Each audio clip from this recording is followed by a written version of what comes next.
Hello everyone, welcome back to my YouTube channel. तो आज का जो टॉपिक है, आज हम लोग शुरू करने वाले हैं नया टॉपिक और नया चैप्टर आप कह सकते हैं। एनसीईआरटी का नया chapter number 9, application of trigonometry. तो एप्लीकेशन ऑफ ट्रिग्नोमेट्री को पढ़ने से पहले हम लोग कुछ बेसिक कॉन्सेप्ट और कुछ बेसिक टर्म को समझने की कोशिश करेंगे। जैसा कि पहली हेडिंग आप देख सकते हैं कि हमारी पहली हेडिंग है line of site. Line of site क्या होता है? व्यक्ति जब कोई व्यक्ति किसी चीज़ को देखता है, सपोज डैट कि ये हम हैं, okay, I am just observing this kite, this is kite, this is the position of kite. मान लीजिए कि हम हैं, इस काइट को देख रहे हैं। तो जो काइट को हम देखेंगे तो मेरे आई से जो काइट को देखने की जो रेस निकलेगी, that is called the line of sight, that is called a line of sight। जब किसी चीज़ को हम देखते हैं अपनी आँखों से तो वो वहाँ पे लाइन ऑफ साइट बनता है। जैसे it is a line drawn from the eyes of the observer. ये मेरी आई है, ये मेरी आई है, eye of the observer, to a point in the object where the person is viewing. तो मीन्स ये आँखों से जब हम इस काइट को देखेंगे देन इस लाइन को हम कहेंगे लाइन ऑफ साइट। फिर उसके बाद आता है इम्पॉर्टेंट टॉपिक, तो आप इसकी डेफिनेशन को लिख भी सकते हैं। उसके बाद आता है आपका अगला topic, angle of elevation. Angle of elevation क्या होता है, इसको बहुत अच्छे से समझिएगा। सपोज डैट कि ये बिल्डिंग है, suppose that this is the building, okay, और यहाँ पे आप खड़े हुए हैं, ठीक। ये ए बी आप है और ये जो बी डी है ये आपकी एक बिल्डिंग है, ठीक। आप इस टॉप ऑफ द बिल्डिंग पे स्टैंड कर रहे हैं और आप किसी वेंडर को यहाँ पे देख रहे हैं। इसका हम उल्टा कहेंगे कि सपोज कर लीजिए कि ये वेंडर आपको ऊपर छत पे देख रहा है, तो जितनी भी जो वेंडर आपको देखने के लिए अपनी आँखों को ऊपर की तरफ करेगा आपको देखने के लिए, तो जितना एंगल वो आपको ऊपर की तरफ देखने के लिए उठाएगा, that angle is called a angle of elevation. उस एंगल को हम एंगल ऑफ एलिवेशन कहते हैं, हॉरिजॉन्टल लेवल के रेस्पेक्ट में, ये मत भूलिएगा। मीन्स उसकी आंखें नॉर्मल पोजीशन पे थी, आपको देखने के लिए जो पॉइंट ए पे आप खड़े हैं उसने अपनी आंखों को उठाया, ऊपर की तरफ किया, तो ऊपर की तरफ जितना किया उसको कहेंगे एंगल ऑफ एलिवेशन, आपको ऑब्जर्व करने के लिए। तो कहेंगे it is the angle form by the line of site with the horizontal through the I of the observer when the object is above the horizontal level.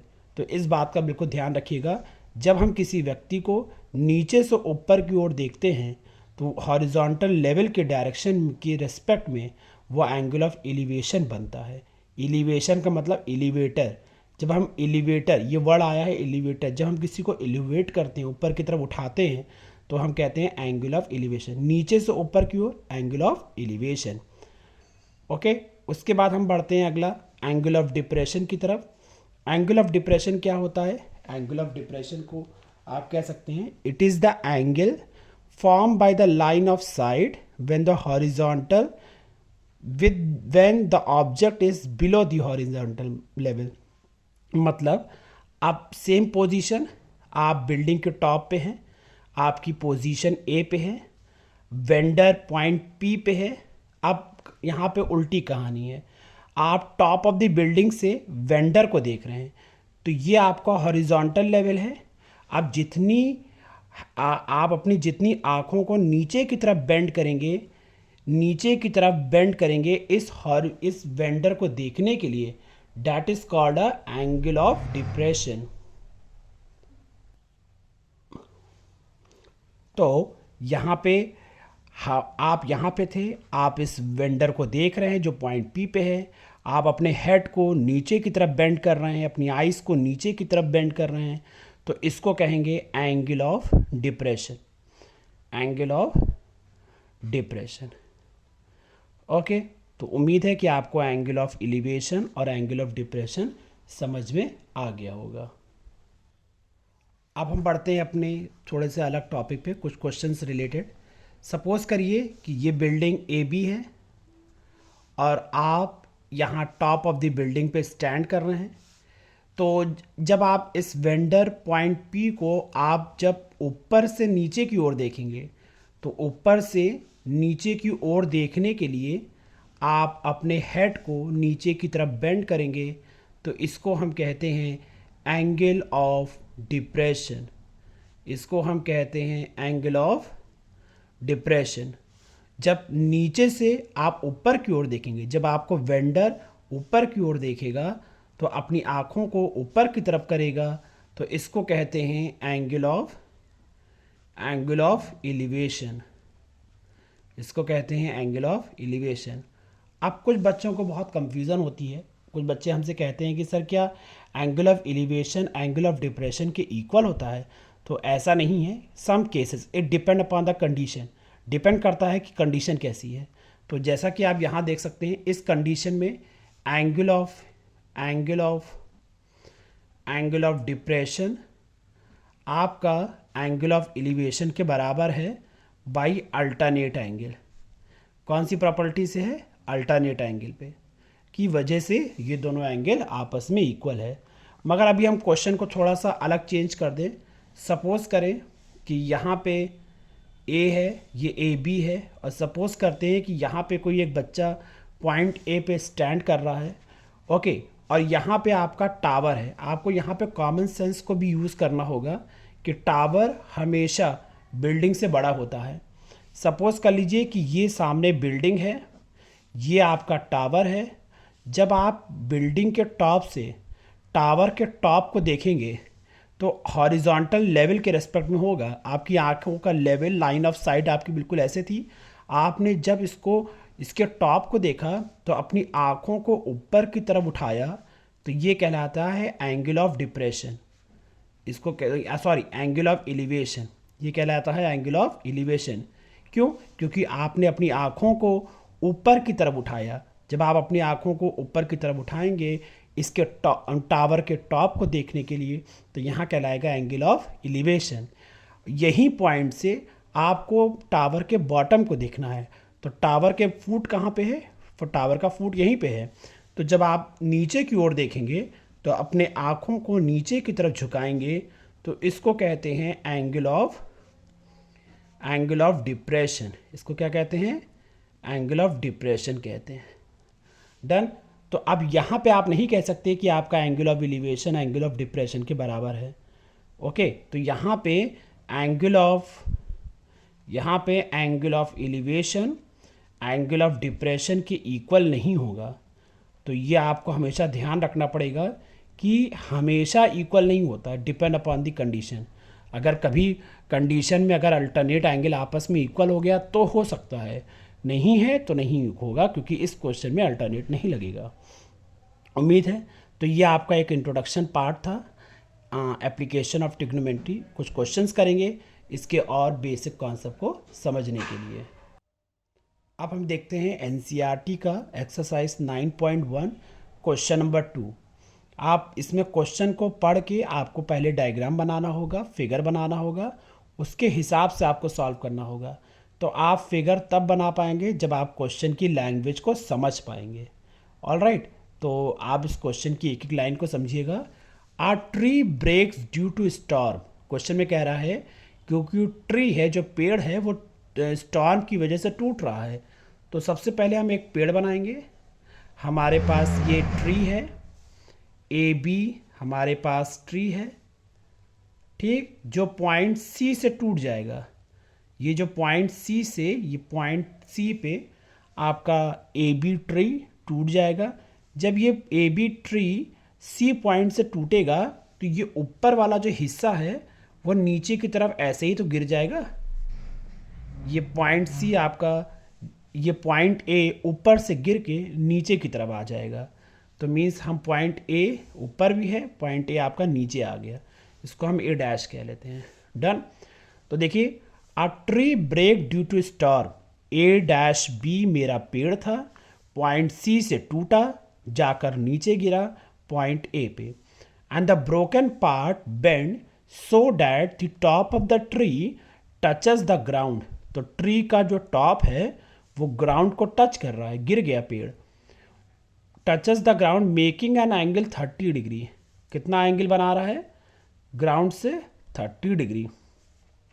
The distance between the foot of the tree, पेड़ का foot point B पे है, to the point where the top touches the ground. तो top ground को कहाँ touch कर रहा है? ये कर रहा है, touches the ground is 8 metre. तो मीन्स इन दोनों की जो दूरी है वो 8 मीटर में है। कहा जा रहा है क्वेश्चन में find the height of the tree. तो हम कहेंगे let, we will say let height of a tree. तो हाइट ऑफ अ ट्री आप देख सकते हैं यहाँ से फिगर में कि BC इसका BC पार्ट है और CA इसका टूटा वाला पार्ट है। तो जो हाइट ऑफ अ ट्री है वो BC प्लस CA होगा। डन। ये आपका पूरा ट्री है, आधा पार्ट ये खड़ा हुआ है और CA पार्ट इसका बेंड है।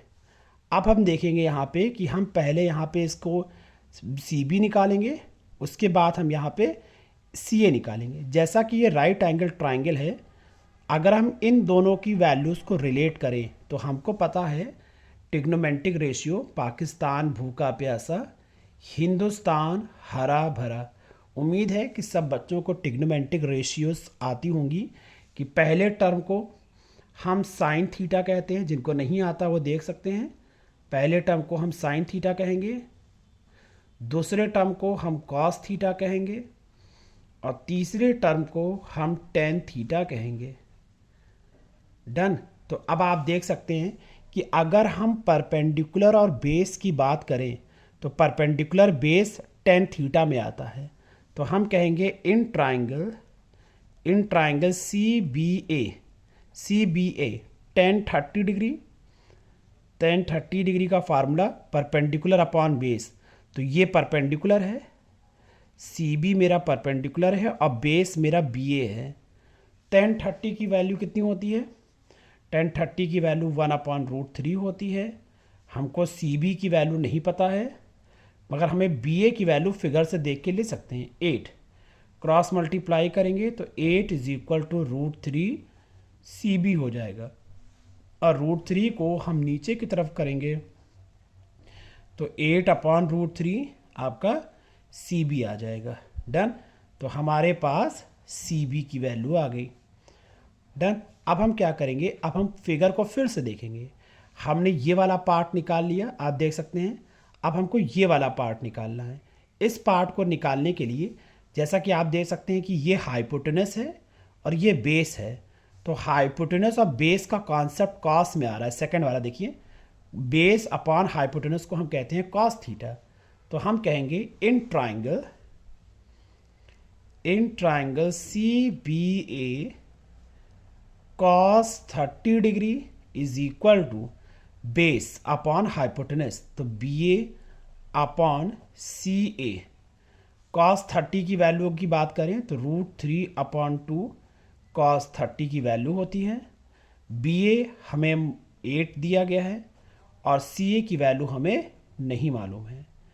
तो हम क्या करेंगे? We will do the cross multiplication.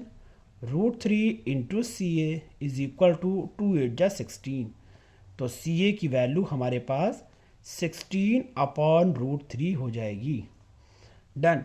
अब हमें निकालना क्या था? हमें BC की वैल्यू और CA की वैल्यू चाहिए थी। तो अब आप देख सकते हैं, we will not waste the page here. तो अब हम देख सकते हैं कि हमें क्या निकालना? Height of a tree. तो कहेंगे height of a tree figure के हिसाब से आपके पास BC होना चाहिए, आपके पास CA होना चाहिए। आपके पास BC की वैल्यू आप देख सकते हैं कितना आया है? 8/√3। यहाँ पे आप कंफ्यूज मत होइएगा, BC कहिए चाहे CB कहिए, दोनों एक है। CA की वैल्यू 16/√3। जब हम दोनों को ऐड करेंगे तो 24/√3। उसको हम रैशनलाइज करेंगे तो √3/√3। तो ये हो जाएगा हमारा √3/3। तो ये आपका आ जाएगा 8√3 मीटर। ये आपका हाइट हो गया। उम्मीद है कि आपको ये क्वेश्चन समझ में आया होगा। Just pass the video and noted down the complete solution. अब हम बढ़ते हैं अपने एनसीईआरटी के अगले क्वेश्चन की तरफ, जो कि आपका क्वेश्चन नंबर 4 है, जो कि इम्पॉर्टेंट है। आपके कुछ कॉन्सेप्ट ज़रूर है, अगर आपने आज का लेक्चर समझ लिया तो आपका मैक्सिमम कॉन्सेप्ट लैंग्वेज को कैसे हम ट्रांसलेट करते हैं और कैसे हम उसको फिगर बनाते हैं उसका क्लियर हो जाएगा। अब आप इस क्वेश्चन को ज़रूर पढ़िए। पहले लिखा हुआ है the angle of elevation of the top of a tower. जैसा कि आप क्वेश्चन को पढ़ने से आपको इस बात का अंदाज़ा हो गया होगा कि क्वेश्चन में टावर का नाम आया है, तो हम सबसे पहले टावर बना लेंगे। तो हम कहेंगे कि ए बी मेरा टावर है। ठीक है, क्वेश्चन को फिर से पढ़ेंगे। The angle of elevation of the top of a tower means आपको टावर के टॉप का एलिवेशन पे लाना है। कहाँ से लाना है? From a point on the ground. एक बात का आप बिल्कुल ध्यान रखिएगा, ये बहुत ही फेवरेट लाइन है जो आर डी शर्मा से लेके एनसीईआरटी तक की कहा गया है। From a point on the ground, from a point on the ground. तो from a point on the ground का मतलब क्या होता है, इस बात को ध्यान रखिएगा। From a point on the ground का मतलब होता है ग्राउंड पे कोई एक पॉइंट है जिसको हमेशा आगे चल के हमेशा हम पी मानेंगे। जब जब ये लाइन आएगी from a point on the ground, आप हमेशा उसको पॉइंट पी मानिएगा। All right. तो the angle of elevation of a top of a tower from a point on the ground which is 30 metre away. ये जो point है वो 30 metre away है। कहाँ से? Foot of the tower. Tower के फुट से ये पॉइंट 30 मीटर अवे है। इस 30 डिग्री, तो angle of elevation of the top of the tower from the point on the ground is 30 degree. तो अब आप देख सकते हैं कि ये आपका एंगल कितना हो जाएगा? 30 डिग्री हो जाएगा। अब क्वेश्चन में कहा गया find the height of the tower, तो हम कहेंगे लेट, जो पूछा जाए उसी को लेट कर लिया करो। Let the height of the tower, let the height of the tower A B is equal to question mark. Done. अब हम इस ट्राइंगल में जाएंगे। आप देख सकते हैं कि आपको ये वैल्यू दी गई है और आपको ये वैल्यू निकालनी है। अगर हम फिर से पाकिस्तान भूखा प्यासा, हिंदुस्तान हरा भरा के रिलेशन को जो याद करते हैं, अगर हम देखें परपेंडिकुलर और बेस ही चाहिए। ये आपका परपेंडिकुलर है और ये आपका बेस है, तो ये कौन सी वैल्यू होती है? ये tan थीटा की वैल्यू होती है। तो हम कहेंगे tan in triangle A B P tan 30 degree is equal to A B upon B P, A B upon B P. तो tan 30 की वैल्यू कितनी होती है हमारे पास? हमारे पास tan 30 की वैल्यू होती है 1/√3। ए बी हमें मालूम नहीं, बी पी की वैल्यू हमारे पास 30 हो जाएगी। क्रॉस मल्टीप्लाई करेंगे, 30/√3 is equal to A B. यहाँ पर हम रैशनलाइज करेंगे तो 30/√3 into √3/√3 is equal to A B. उसके बाद हम क्या करेंगे? 30√3/3 इज इक्वल टू आपका ए बी हो जाएगा। इसको हम कट करेंगे तो 10√3 मीटर आपकी हाइट ऑफ अ टावर आ जाएगा, जो कि बहुत ही इजी क्वेश्चन था। फिगर अगर बन जाएगा आपका तो कुछ क्वेश्चन में बचेगा नहीं, वो ऑटोमेटिक हो जाएगा। Just pass the video and noted down the complete solution. अब हम बढ़ते हैं अपने अगले क्वेश्चन नंबर 5 की तरफ, जिसमें कहा गया है कि a kite is flying at a height of 60 metre above the ground. तो मीन्स सपोज कर लीजिए कि ये पॉइंट ए है जो पोजीशन ऑफ काइट है। अ kite is flying at a height जो कि 60 मीटर अवे है, अबव है, सॉरी 60 मीटर अबव है। ये जो काइट है 60 मीटर ग्राउंड से ऊपर है, above the ground. The string attach to the kite is temporarily tied to the point on the ground. देखिए आ गया line, to the point on the ground. Ground पे आपका पास कोई पॉइंट पी है, स्ट्रिंग मतलब इस काइट से कोई धागा बंधा हुआ है, उस धागे को आपने लाकर इस पॉइंट पी पे बांध दिया है। देखिए, a kite is flying at a height of 60 metre, 60 metre की ऊंचाई पे ये काइट उड़ रही है। The string attach to the kite, kite से आपने एक धागा बांध दिया है। इस टेम्परेली टाइट, उसको आपने एकदम खींच के बिल्कुल टाइट बांध दिया है। कहाँ पे? To a point on the ground, ground पे बांध दिया है। The angle of inclination of the string with the ground कितना है आपका? 60 डिग्री। डन। या आप एम कह लेंगे। Find the length of the string, तो आपको ये निकालना है धागे की लंबाई। आपको जो आपकी काइट है, काइट से जो आपने स्ट्रिंग बांधी है, इसकी आपको लेंथ निकालनी है। तो कहेंगे let the length of the string, let the length of the string, इसको हम मानेंगे AP, और ये हो जाएगा आपका क्वेश्चन मार्क। ऑलराइट, अब आप देख सकते हैं कि ये आपका राइट एंगल ट्राइंगल है, ये आपका परपेंडिकुलर दिया गया है, आपसे ये निकालने कहा गया है। परपेंडिकुलर दिया है, हाइपोटेनस निकालना है। आप फिर से इस फार्मूले को देखेंगे, पाकिस्तान भूखा प्यासा हिंदुस्तान हरा भरा। तो आप कह सकते हैं कि जो ये पहला पॉइंट होगा, ये पहला पॉइंट जो होगा, ये पॉइंट आपका परपेंडिकुलर अपॉन हाइपोटेनस आ रहा है, तो ये साइन थीटा की वैल्यू से आएगा। तो अब हम क्या करेंगे, कहेंगे in triangle AMP sine 60 degree is equal to AM upon AP। Sine 60 कितना हो जाएगा? √3 अपॉन 2, AM 60, AP आपका ऐसे ही हो जाएगा। क्रॉस मल्टीप्लाई करेंगे, √3 AP इज इक्वल टू 120, तो AP is equal to 120 upon √3, cross multiply करेंगे तो AP is equal to 120 √3 upon 3, तो AP की वैल्यू कितनी हो जाएगी? 40 √3 मीटर। डन। तो ये आपकी वैल्यू हो जाएगी length of the string AP।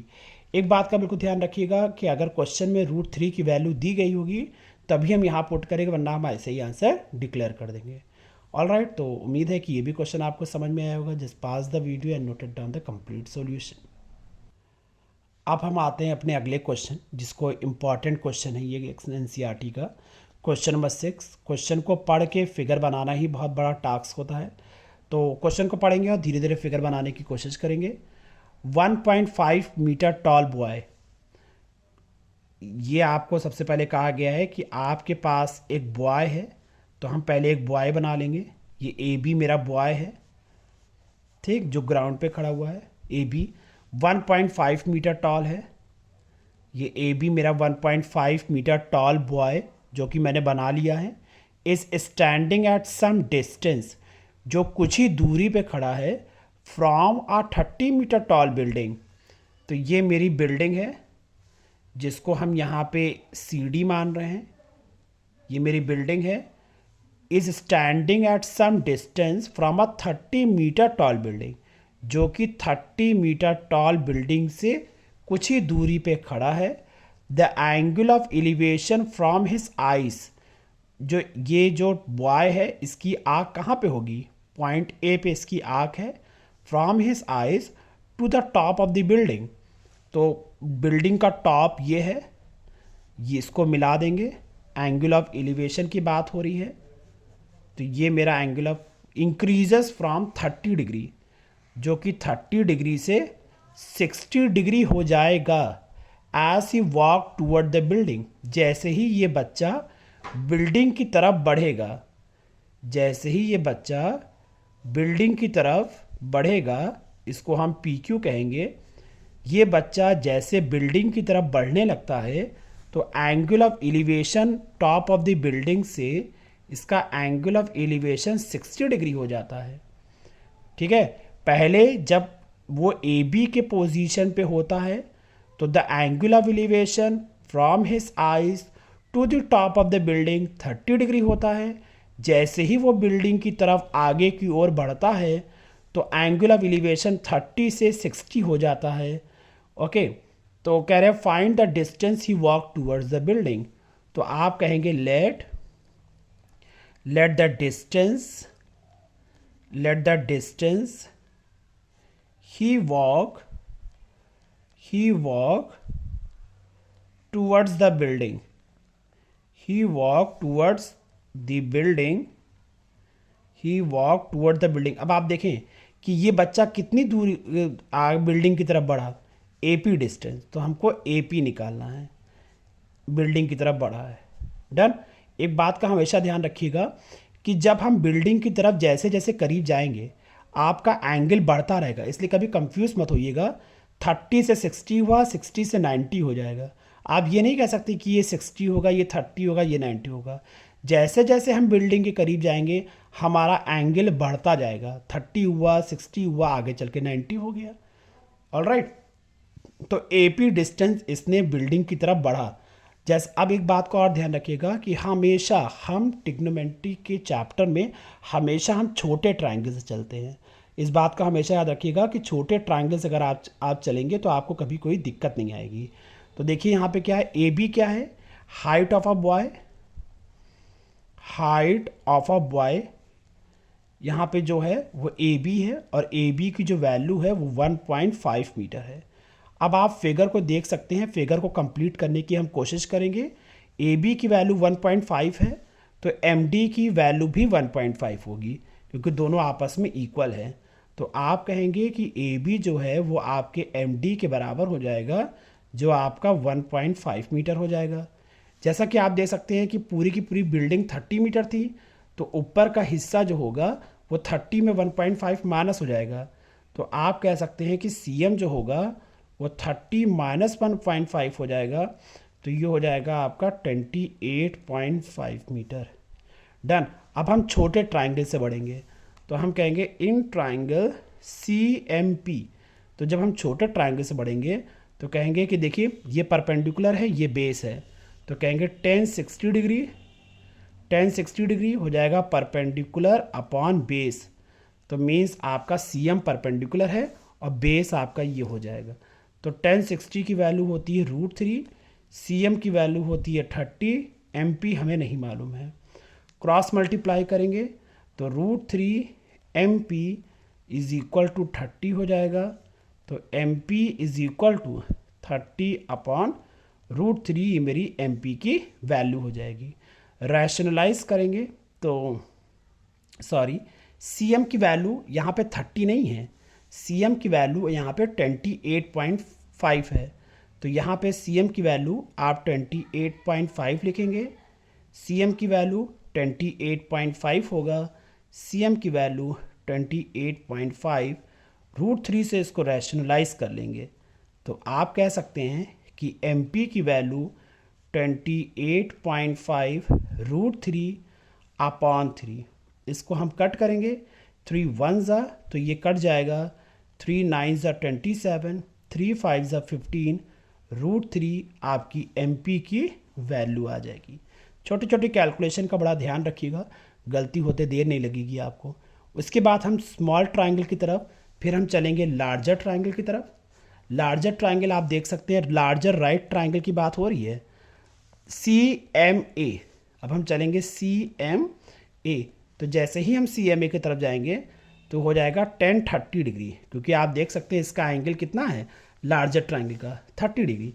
तो 1030 डिग्री तो आपका हो जाएगा C M upon A M, तो हो जाएगा C M upon A M. 1030 की वैल्यू कितनी होती है 1 अपॉन √3, सी एम कितना है, सी एम 28.5, यहाँ पे आप लिख भी सकते हैं 28.5, 28.5।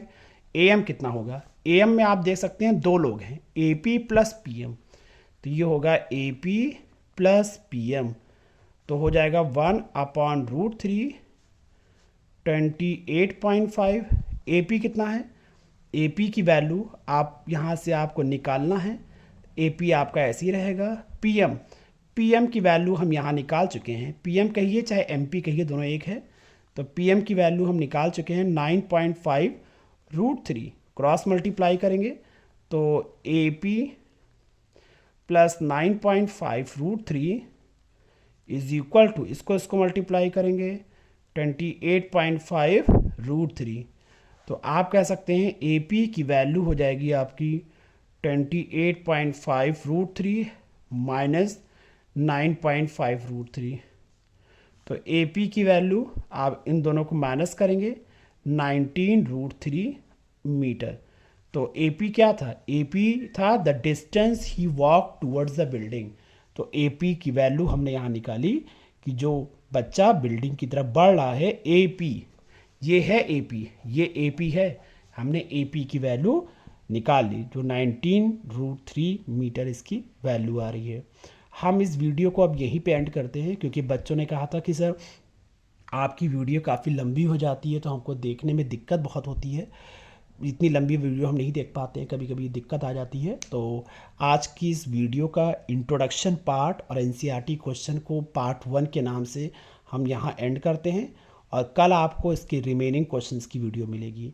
तो आप मेरे वीडियो को लगातार देखते रहिए, क्वेश्चन को पढ़ पढ़ के फिगर बनाते रहिए। कोई दिक्कत अगर होती है या समझने में कोई क्वेश्चन में तो आप इसको इनबॉक्स में आप कमेंट में भी कर सकते हैं, ठीक है। तो ऐसे ही आप कंटिन्यू रहिए क्लास में, फिर मिलते हैं कल हम लोग नए क्वेश्चन के साथ। जब तक आप अपना ख्याल रखिए। Okay, bye bye, take care.